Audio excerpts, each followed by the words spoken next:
color palettes are awesome, and I highly recommend you do one for your WAD. Archive new play pal, and then you got all these options here. I don't know what the hell half of this is, but you just go to existing global for Doom, I guess, and hit OK, and there it is. So I always appreciate when I'm playing a WAD, like you don't have to create a new color or something, but for example, if you took green and you just like played with the luminosity a little bit, made it a little darker, increase the saturation, now you've got this slightly different green. Now when I play your maps and you start playing, you start using a bunch of green textures, I'm gonna notice it, and I really appreciate stuff like that. But if you did want to create a new color, here's Hue Shift. We can get like a slight teal, something between green and teal, and yeah, it'll look great. So typically your candidates for creating new colors would be green and blue and this dark blue, and magenta is another option that you'll have. So if you're if you mess with yellow, you need to stay the hell away from yellow. Yellow, and you need to also be careful with red. So with red, you can sort of change the brightness of it. Like maybe you can make this a lighter red, and you can make this a darker red, and you'll have more contrast. A lot of these other colors don't really mess with, because you need to keep in mind that, you know, Zombie Man hair is going to be this now. All the little things that you never thought about are going to change now, because if you change brown, I mean, rocket launcher has got some brown pixels in it. A lot of little things are going to change, so you gotta be careful with this stuff. But yeah, sure enough, I've changed the green. Now another thing you need to do is go to palette, and down here generate palettes. This is important because pane palette, this is what they're going to look like. If you don't do this, then as soon as you get hit, it's going to switch back to the regular Doom palette. Yeah, and yeah, at the second highest red screen, you can still see a little contrast of colors, but that's besides the point. And yeah, there's the item palettes too. Another thing you need to do is go to palette and generate color maps. Color maps will determine how things are rendered at different brightnesses and distances. So I believe it's on the right side of it, as you like go down, is what it looks like as it gets darker, and then I believe, you know, as it goes to the corners here, it's like what it looks like as you get farther away. Haven't played around with this too much, but yeah, here's a good example. So the magenta, as you back away from magenta and it gets darker, it actually turns gray. So you see this in Fractured Worlds map 32, for example.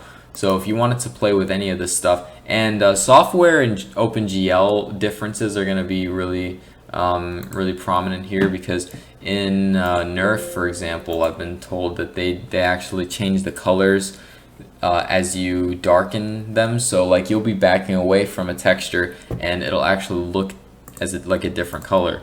So anyway, here's color map. I'm going to go ahead and open it with Paint. I guess this is what most people use. There's probably better stuff out there. A lot of you guys are way better with computers and technology than I am in general, but yeah.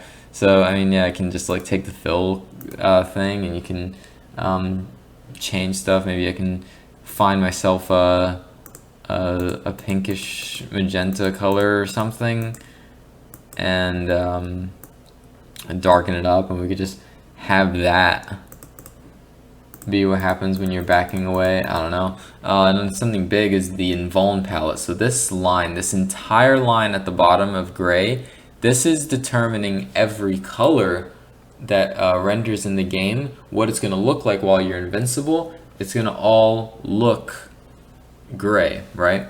Now if you wanted to change this, it's going to take work. So oh no, not that bottom line.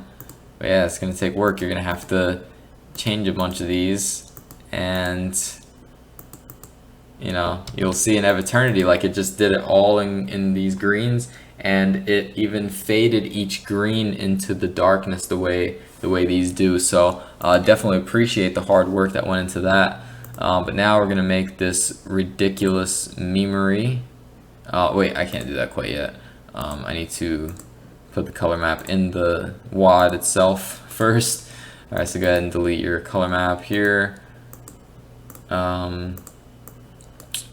Now you're gonna, so whenever you put a PNG, right, you go to graphic, convert to, hopefully I covered this in a texture work video, but yeah, so you would just hit convert to turn something into a texture. But for color map, it's crazy. If you actually do it as a flat, and the fact that the file is called color map, it'll turn the type into color map and it'll work properly. So we can go ahead and save that, and let's load up Spectrum with the palette. So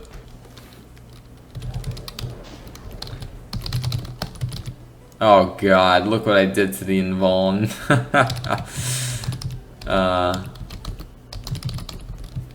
Now let's go to the green area and see what it looks like now.